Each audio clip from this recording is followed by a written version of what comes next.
Historia clínica. Paciente masculino de 76 años, jubilado, viudo y vive solo. Procedente de Quito, instrucción secundaria completa. Motivo de consulta: astenia y disnea. Enfermedad actual. Presenta cansancio, astenia, hiporexia, disnea a pequeños esfuerzos. Desde hace 2 meses, familiares observaron moretones de manera espontánea, cambios en el comportamiento, irritabilidad, negativismo, agitación psicomotora y baja de peso de 6 kilogramos. Antecedentes patológicos: úlcera gástrica hace 40 años, hemorroides hace 30 años, accidente de tránsito en el 2004, producto del fuerte traumatismo, se tiene que amputar miembro inferior izquierdo, sin antecedentes de enfermedad mental. Hábitos: comidas, horario irregular, 2 veces al día, dieta basada en comidas blandas, bien cocidas, problemas en la masticación por la presencia de prótesis dental. Micción: 3 veces al día. Defecatorio: 1 vez al día. Alcohol, tabaco, alergias, no refiere. Examen físico: presión arterial 105/60 milímetros de mercurio.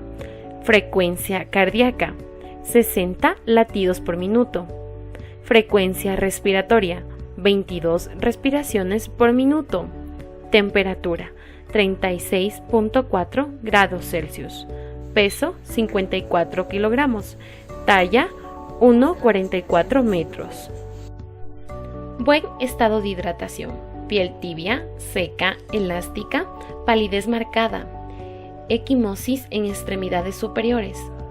No adenopatías, tejido celular subcutáneo normal. Pulmones: murmullo vesicular normal en ambos hemitórax.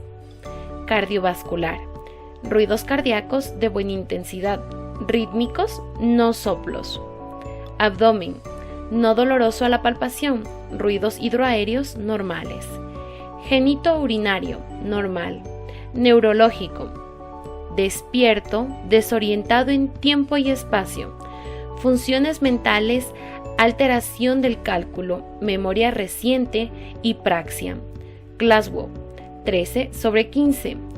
Parestesias: reflejos osteotendinosos. Rotuliano 3 cruces. Hiperreflexia.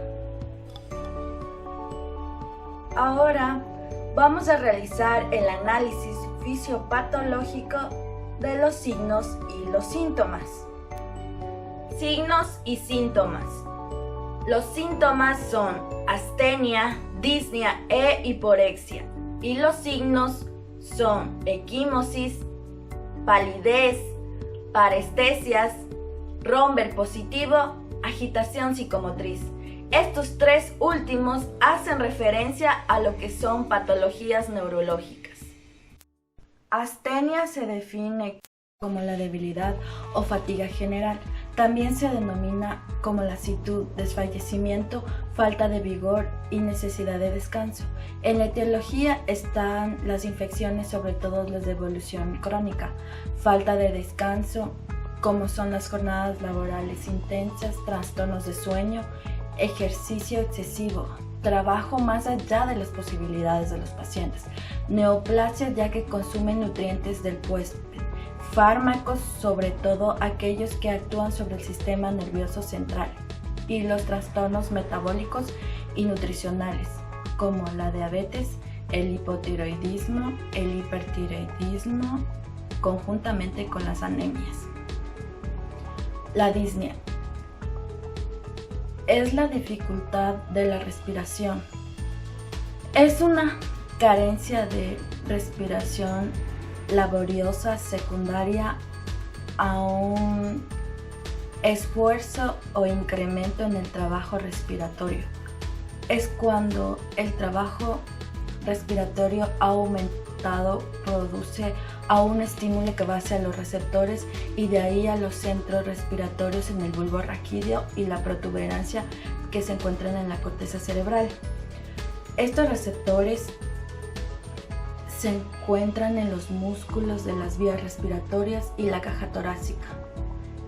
Existen receptores al estímulo en las vías aéreas, receptores a gases o partículas infiltrantes, receptores J del intersticio, y estos, al incrementarse en la fuerza requerida para distender los pulmones, se genera la sensación de disnea.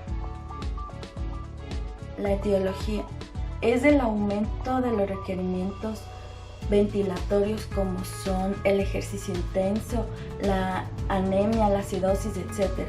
Aumento del esfuerzo para superar las resistencias de la vía aérea, como son el asma bronquial, la EPOC, la fibrosis quística, etc. Aumento del esfuerzo para distender el pulmón de la caja torácica, como es en el neumotórax, edema de pulmón, etc.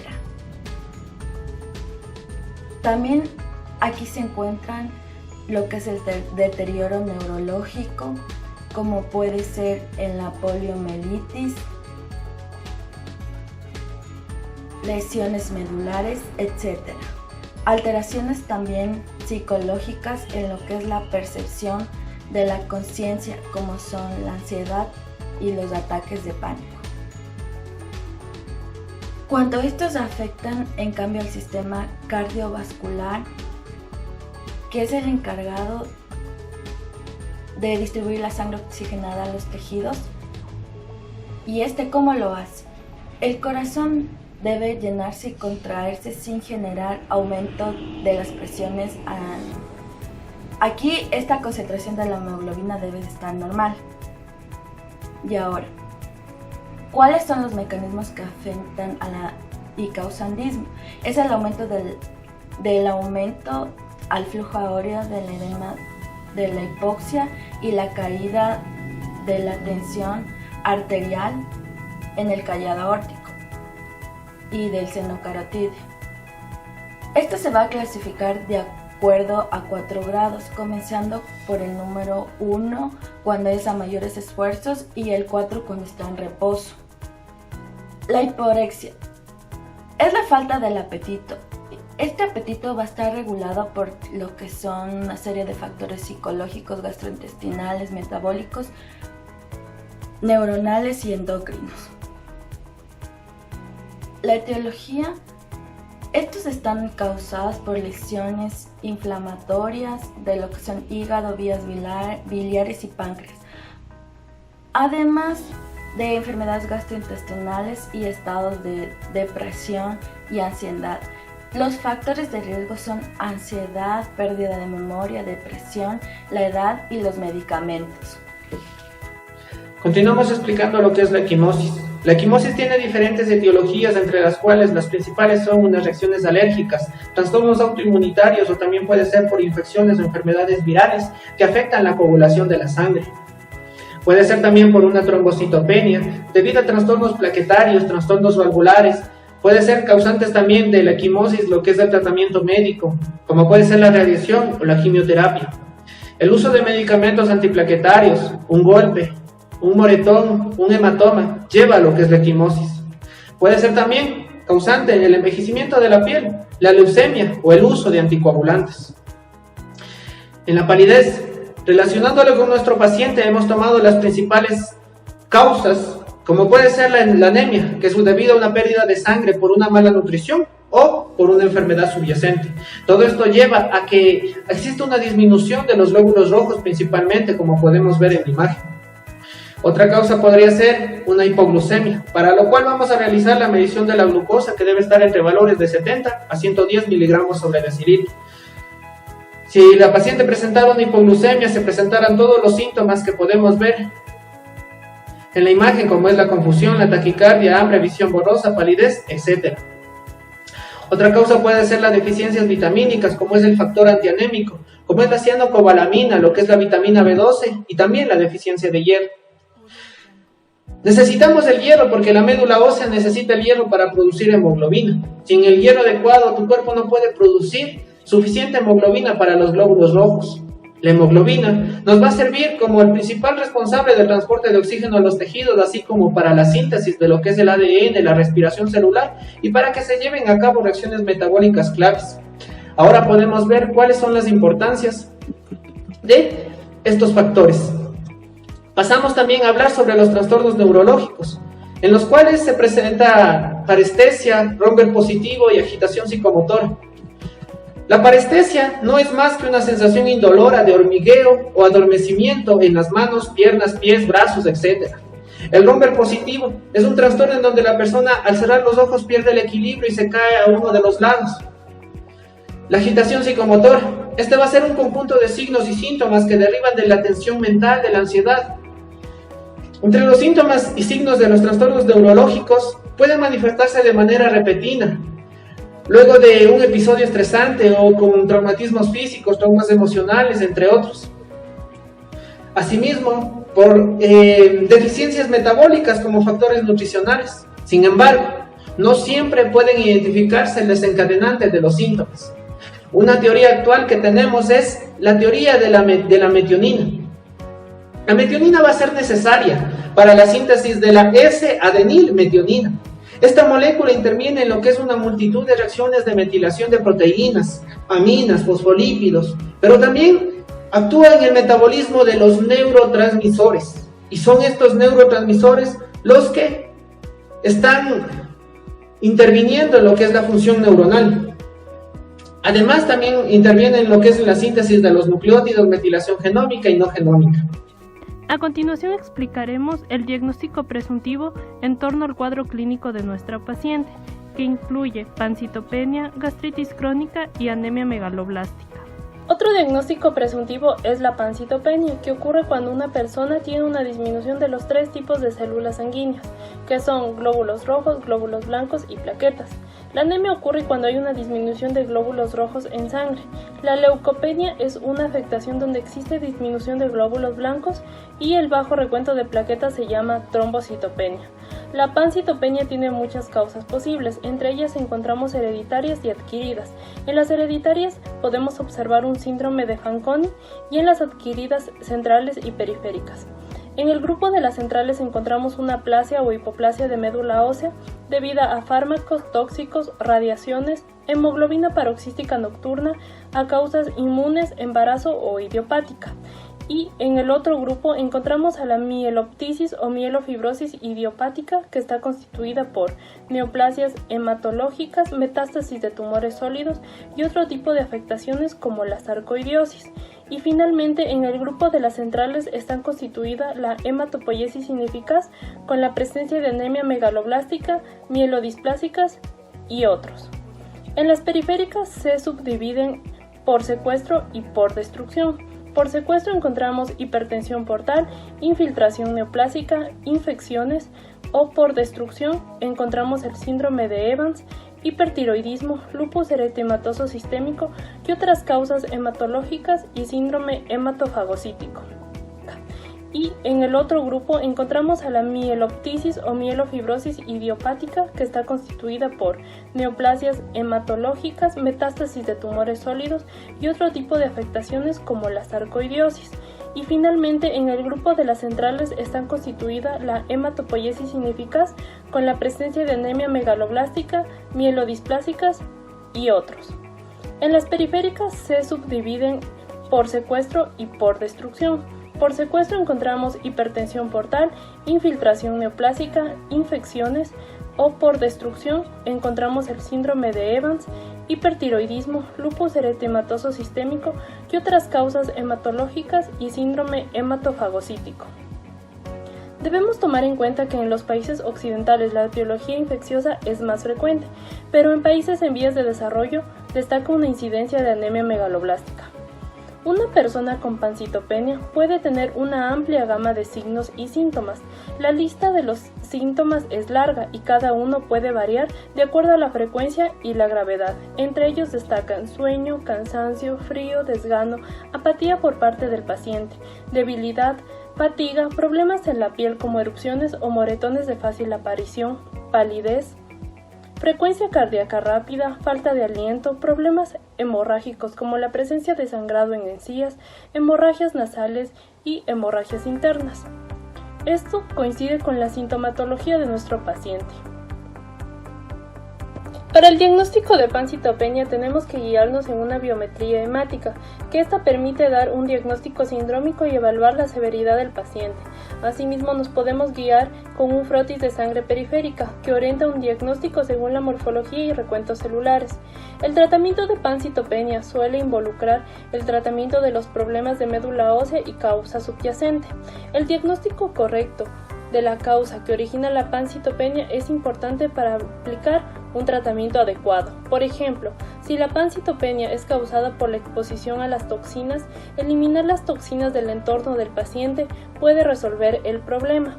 Para la pancitopenia en sí, los tratamientos incluyen fármacos que suprimen el sistema inmunitario, fármacos que estimulan la médula ósea, trasplante de médula ósea, transfusiones de sangre, trasplantes de células madres y monitoreo atento en caso de que el paciente presente sintomatología leve.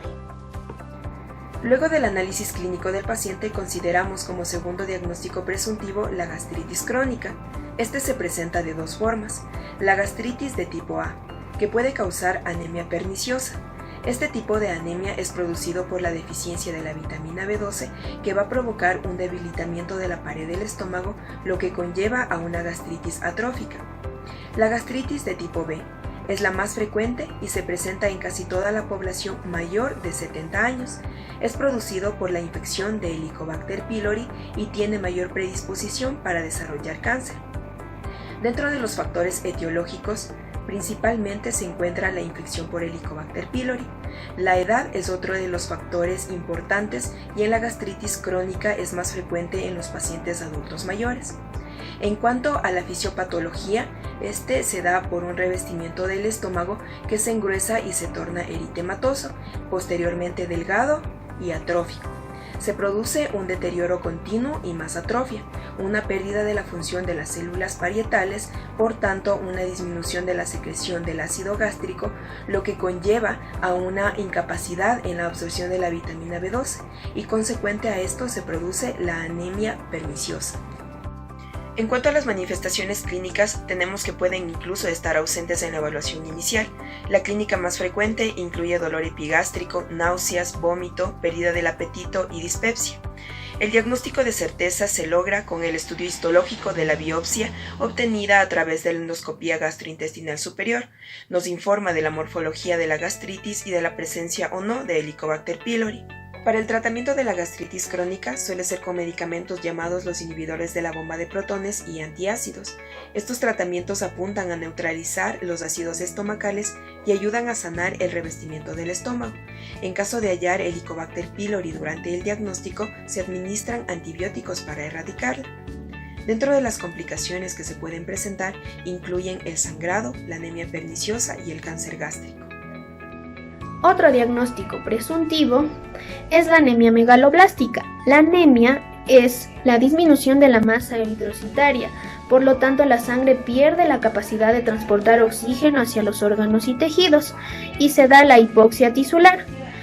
Y esto va a desencadenar mecanismos compensatorios para facilitar la oxigenación y determinar los signos y síntomas de un síndrome anémico que presenta el paciente, como es la astenia, la palidez y la disnea.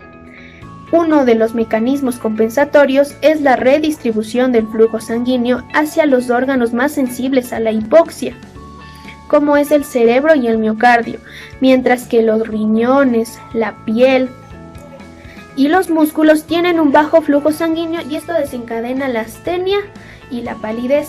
Además, la hipoxia tisular es un estímulo que es captado por los quimiorreceptores que aumentan la ventilación y también con ello la saciedad de aire, que se va a presentar como disnea. También aumenta la capacidad de la hemoglobina de ceder oxígeno hacia los órganos y tejidos, gracias a un aumento de la 2,3-difosfoglicerato.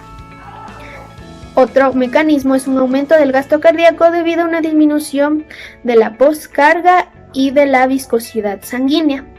La anemia megaloblástica se debe a un déficit de vitamina B12 o B9. En el caso clínico, el paciente tiene problemas para la masticación debido a que tiene una dentadura y por ello consume alimentos blandos que están bien coccionados y esto desencadena una disminución de los minerales, uno de ellos vitamina B12 o B9, que estarían desencadenando esta anemia megaloblástica. La anemia megaloblástica es un enlentecimiento en la división celular de los precursores hematopoyéticos y por lo tanto se genera una anemia macrocítica. Además, uno de los exámenes complementarios para diagnosticar una anemia es la biometría hemática para poder observar tanto la hemoglobina como los índices hematemétricos.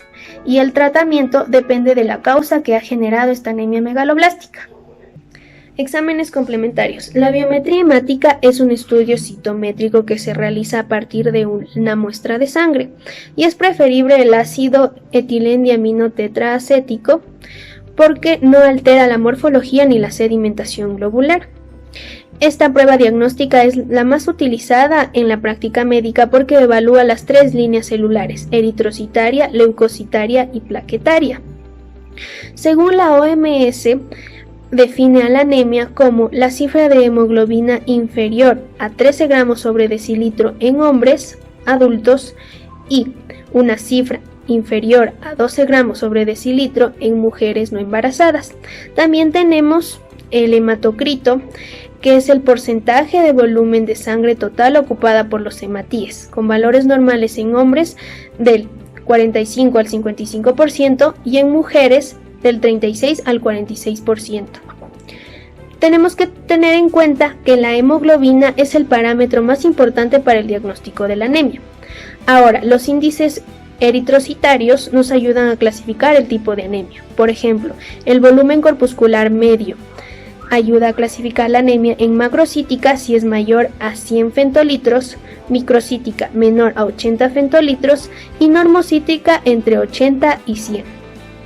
Mientras la hemoglobina corpuscular media, con valores normales del 27 al 33 pictogramos, junto con una concentración de hemoglobina corpuscular media entre 33.4 y 35.5 gramos sobre decilitro, si es que están disminuidas sería hipocrómica y si es que están en los valores normales, normocrómica. Ahora, el parámetro de reticulocitos nos ayuda a clasificar la anemia en una arregenerativa o regenerativa. Una anemia arregenerativa es una disminución en la producción de glóbulos rojos debido a un problema en la médula ósea, es decir, hay un déficit de hierro, de vitamina B12 o B9 o una infiltración medular, mientras que una anemia regenerativa muestra una hemólisis, y es decir, hay una respuesta adecuada de la médula ósea. Ahora vamos a evaluar la biometría hemática de nuestro paciente. Tiene una hemoglobina de 5.10 gramos sobre decilitro, que está debajo de lo normal, por lo tanto es anemia. Ahora tenemos que saber qué tipo de anemia es, y nos fijamos en el volumen corpuscular medio, que es de 106 fentolitros, es decir, una anemia macrocítica, porque es mayor a 100 fentolitros. Según la hemoglobina corpuscular media y la concentración de hemoglobina corpuscular media, que son valores normales. Ahora vemos los leucocitos, que tiene 1800 y los valores normales son de 4400 a 11300, es decir, están disminuidos. Y las plaquetas con valores normales de 150.000 a 11.000 y el paciente presenta 80.000, es decir, están disminuidas. Para poder descartar si es una anemia hipocrómica, nosotros pedimos hierro sérico, índice de la saturación de transferrina y ferritina, y esto nos muestran valores normales, es decir, descartamos una anemia por déficit de hierro. También tenemos valores de urea y creatinina, que son valores normales, junto con las bilirrubinas, que se encuentran dentro de los rangos normales. Exámenes complementarios. Ecografía abdominal. En ella, como podemos ver en la imagen, no existe hepatomegalia ni se evidencia alteraciones biliares. Endoscopía digestiva alta. Se observa pangastritis atrófica y esofagitis no erosiva. Biopsia gástrica. Se observa gastritis crónica moderada, daño mucoso moderado, metaplasia intestinal, escasas glándulas parietales y leve infiltrado linfocítico. El diagnóstico definitivo al que hemos llegado en este caso es anemia por déficit de vitamina B12. Para ello es importante conocer las fuentes de aporte y el metabolismo de la vitamina B12, o también conocida como cobalamina. Esta vitamina la encontramos en productos de origen animal.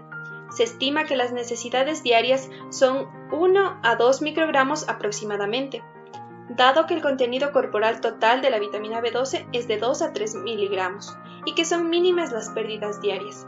Esto explica por qué el déficit de vitamina B12 se desarrolla años después de haber cesado su aporte. Debemos conocer que para su absorción intestinal requiere de factor intrínseco. Este es una glucoproteína producida por las células parietales del estómago, de la parte del fundus y del cardias. Los alimentos como pescado, carne, huevos, leche, productos lácteos, hígado vacuno y almejas son las fuentes de aporte más importantes. Una vez ingeridos estos productos, al llegar al estómago la vitamina B12 se libera de los alimentos por acción del ácido clorhídrico y se liga transitoriamente a las aptocorrinas. Pero al pasar al duodeno, las proteasas pancreáticas desligan esta unión y se produce la fijación de la vitamina B12 al factor intrínseco. Cada molécula de factor intrínseco liga 2 moléculas de vitamina B12. Este complejo, factor intrínseco, vitamina B12, alcanza la mucosa del ilion terminal y se acopla a un receptor específico que se denomina cubilina. Este proceso requiere de calcio y pH alcalino. Posteriormente, mediante la endocitosis de este complejo, ingresa a la célula intestinal, donde se libera la vitamina B12. Una vez absorbida y liberada al torrente circulatorio, la vitamina B12 se une a la transcobalamina 2, que la transporta hacia el hígado, que es el órgano principal de depósito, y a la médula. En esta sirve para la síntesis de los glóbulos rojos. Las alteraciones, ya sea en la síntesis o la codificación del factor intrínseco, de los receptores del complejo cubilina factor intrínseco o de la transcobalamina 2, dan lugar a la anemia megaloblástica por mala absorción. Los mecanismos que conducen a la deficiencia de vitamina B12 son aporte insuficiente, utilización celular defectuosa y mala absorción. El aporte insuficiente se presenta en personas vegetarianas estrictas y en bebés con lactancias largas de madres con déficit de vitamina B12. La utilización celular defectuosa, aquí se observan las alteraciones en el metabolismo de la vitamina, ya sea por un déficit congénito de la transcobalamina 2 o por exposición a óxido nitroso. En el caso de la mala absorción, esta se puede presentar de forma gástrica o intestinal. Gástrica en la presencia de anemia perniciosa infantil tipo 1 por déficit congénito del factor intrínseco y en anemia perniciosa adquirida. Esta es autoinmune con atrofia gástrica y es la causa más frecuente de deficiencia grave de vitamina B12 en los adultos. En la gastrectomía parcial o total, estos pacientes que sobreviven más de 4 años a la intervención desarrollan una anemia megaloblástica, si no se lleva a cabo el tratamiento profiláctico mensualmente con vitamina B12. De forma intestinal, en los pacientes con síndrome de asa ciega, como consecuencia de resecciones quirúrgicas, se produce un estancamiento del contenido intestinal y un sobrecrecimiento bacteriano que consume la vitamina B12 ingerida por el individuo antes de su absorción. Al enfocarnos en anemia perniciosa, esta es una gastritis autoinmune que determina la destrucción de las células parietales gástricas y la consiguiente ausencia de la secreción del factor intrínseco. Es decir, que este no se podrá unir a la vitamina B12 y no podrá ser absorbida.